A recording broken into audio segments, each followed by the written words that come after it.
이렇게 해서 나는 아주 중요한 두 번째 사실을 알게 되었다.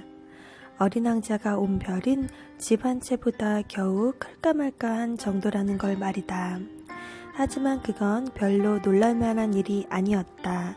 지구, 목성, 화성, 금성 등 우리가 이름 붙인 큰 별들 말고도 너무나 작아서 망원경으로도 보기 힘든 별들이 수백 개도 넘는다는 사실을 이미 알고 있었으니까.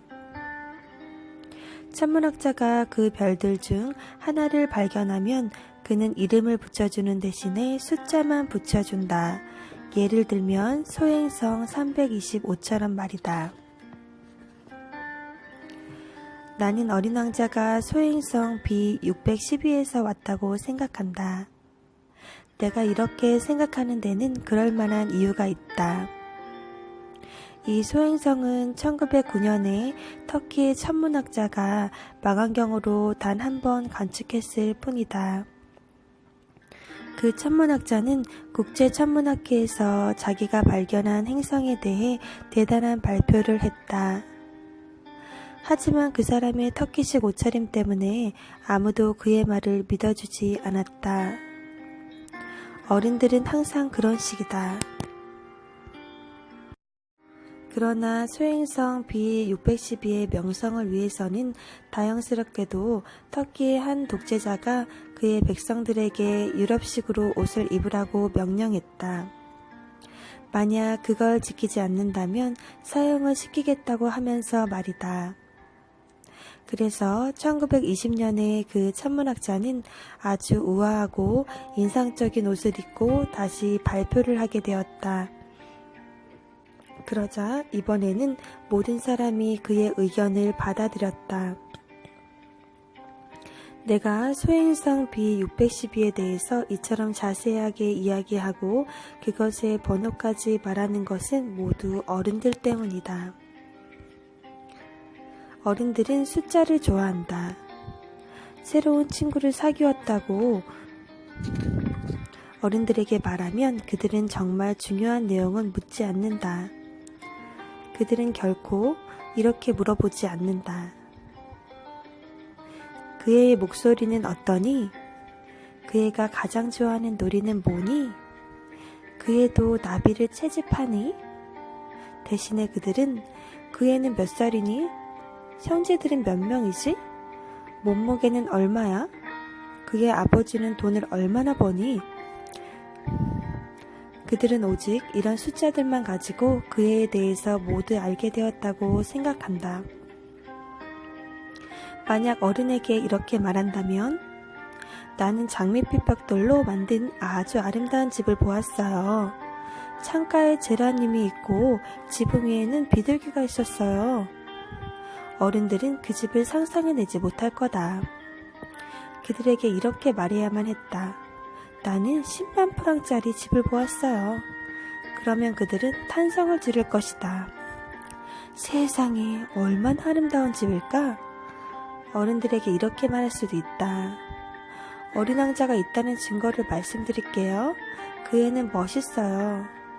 또 그 애는 웃었답니다. 그리고 그 애는 양을 갖고 싶어 해요. 만약 누군가가 양을 갖고 싶어 한다면 그건 그 사람이 존재한다는 증거예요. 그러나 이런 내용을 어른들에게 말한다고 무슨 소용이 있을까? 그들은 어깨를 으쓱하고는 어린아이 취급해 버릴 텐데. 하지만 그 애는 소행성 B612에서 왔어요 라고 말하면 어른들은 금세 알아들을 거다. 그리고 더 이상 질문을 쏟아부으며 귀찮게 하지도 않을 거다. 어른들은 이런 식이다. 그렇다고 그들을 탓해서는 안 된다.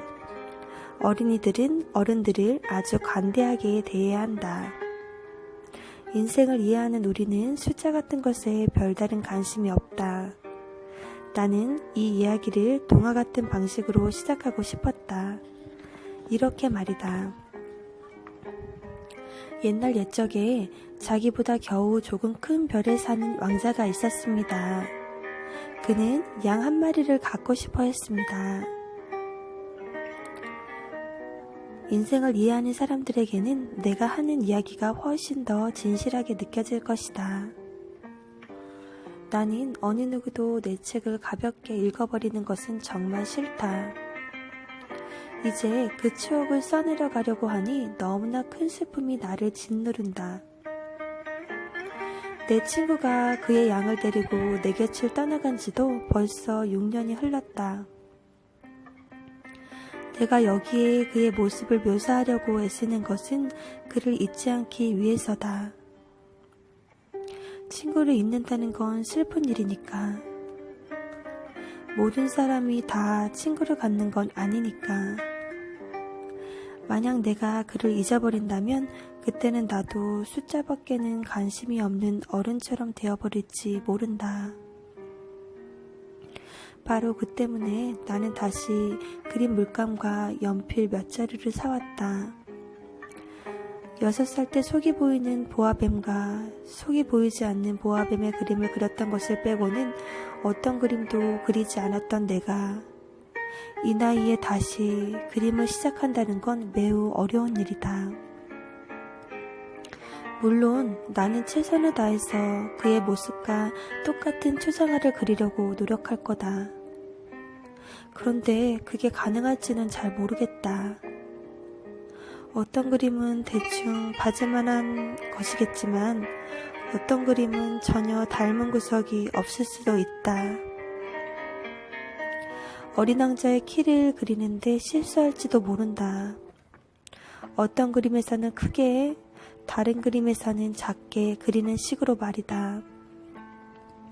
또 어린 왕자의 옷 색깔에 관해서도 망설여지는 부분이 있다.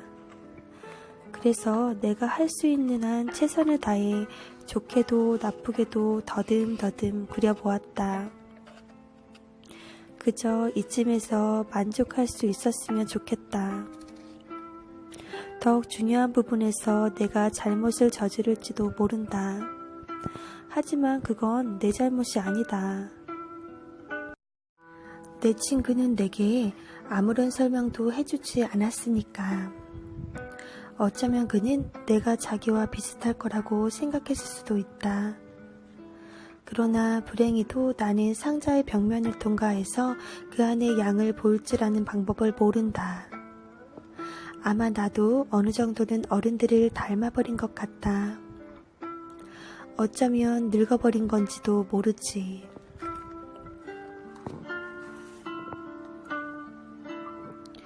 하루하루 시간이 갈수록 나는 어린 왕자의 별과 그가 별을 떠난 사연, 그리고 그의 여행에 대해 조금씩 알게 되었다. 어린 왕자가 무심코 하는 말들을 통해 그 정보들을 조금씩 알게 된 것이다. 사흘째 되던 날, 그런 식으로 나는 바오밥 나무의 비극에 대해서 알게 되었다. 이번에도 양 덕분이었다. 어린 왕자는 어떤 심각한 의심에 사로잡힌 듯 느닷없이 내게 물었다. 양이 작은 나무를 먹는다는 게 정말이에요? 그럼 정말이야. 아, 그럼 잘 됐어요. 나는 양이 작은 나무를 먹는다는 게 왜 중요한지 이해할 수가 없었다. 하지만 어린 왕자가 이렇게 덧붙이더군. 그럼 양들이 바오밥 나무도 먹는단 말이군요. 나는 어린 왕자에게 바오밥 나무는 작은 나무가 아니라 성만큼이나 큰 나무라는 걸 가르쳐 주었다. 심지어 한 무리의 코끼리 떼를 몰고 간다고 해도 바오밥 나무 한 그루를 먹어치우지 못한다는 것도 알려주었다. 한 무리의 코끼리라는 말에 어린 왕자는 웃으며 말했다. 코끼리를 포개 놓아야겠군요. 그런데 어린 왕자가 지혜로운 말을 내뱉는 거였다. 바오밥 나무도 크게 자라기 전에는 작은 나무였잖아요. 물론이야. 그런데 왜 양이 작은 바오밥 나무를 먹어야 한다는 거지? 어린 왕자는 너무나 뻔한 걸 묻는다는 듯 곧바로 대답했다. 어휴, 당연하죠. 그래서 나는 누구의 도움 없이 혼자서 이 문제를 푸느라 머리를 쥐어 짜내야만 했다. 사실 어린 왕자의 별에는 다른 별들과 마찬가지로 좋은 풀과 나쁜 풀이 있단다. 결론적으로 말하자면 좋은 씨앗은 좋은 풀에서, 나쁜 씨앗은 나쁜 풀에서 나온단 말이다. 그런데 씨앗들은 보이지가 않는다. 씨앗들은 어두운 땅속 깊은 곳에서 잠들어 있기 때문이다. 그들 중 하나가 문득 깨어나고 싶을 때까지 말이다. 그런 다음 그 작은 씨앗은 기지개를 쭉 켜고 태양을 향해 머뭇거리는 듯 하다가 그 아름답고 연한 새싹을 수줍게 내미는 거다. 그게 무나 장묘의 싹이라면 그냥 자라게 가만히 내버려둬도 좋다. 하지만 나쁜 식물의 싹이라면 발견한 즉시 뽑아버려야 한다. 그런데 어린 왕자의 별에는 무시무시한 씨앗들이 있었다. 바로 바오밥 나무의 씨앗이었다. 그 별의 땅에는 바오밥 나무의 씨앗이 온통 지천으로 널려 있었다. 바오밥 나무는 너무 늦게 처리하면 그땐 정말 없애버리기가 곤란해진다. 그건 별 전체에 퍼져버려서 나무 뿌리가 별의 구멍을 뻥 뚫어버린다. 별은 아주 작은데 바오밥 나무만 너무 많아져 버리면 별은 결국 산산조각 나버리고 말 것이다. 그건 규율의 문제예요. 나중에 어린 왕자는 이렇게 말했다. 아침에 몸단장을 끝내고 나면 별도 몸단장을 해줘야 해요. 아주 정성껏 말이에요.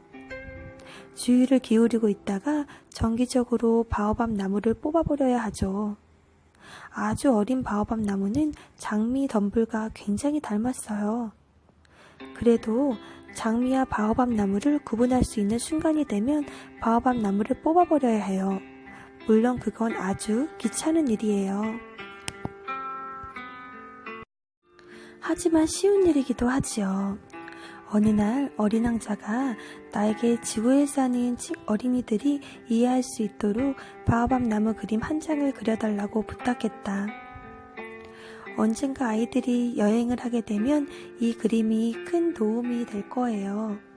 때로는 해야 할 일을 뒤로 미뤄도 될 때가 있지요. 하지만 바오밥 나무를 그렸다가는 큰 재앙을 맞게 될 거예요. 난 게으름뱅이가 사는 별 하나를 알고 있어요. 그는 작은 나무 세 그루를 무심코 내버려 두었죠. 그래서 나는 어린 왕자가 묘사해준 대로 그 별의 그림을 그렸다. 나는 윤리학자 같은 말투를 별로 좋아하지 않는다. 하지만 바오밥 나무 사람들이 바오밥 나무의 위험성을 잘 모르고 있었고 누군가가 그 별에서 길을 잃는다면 큰 위험에 처할 것 같았다.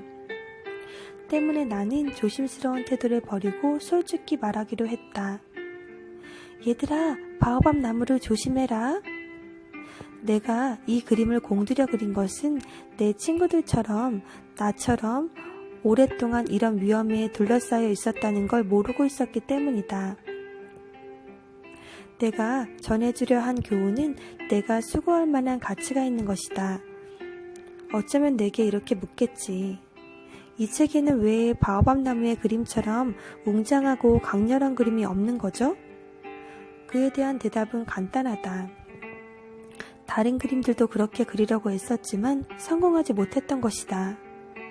바오밥 나무를 그릴 때는 절박한 심정으로 열성을 다해 그렸었지만 말이다.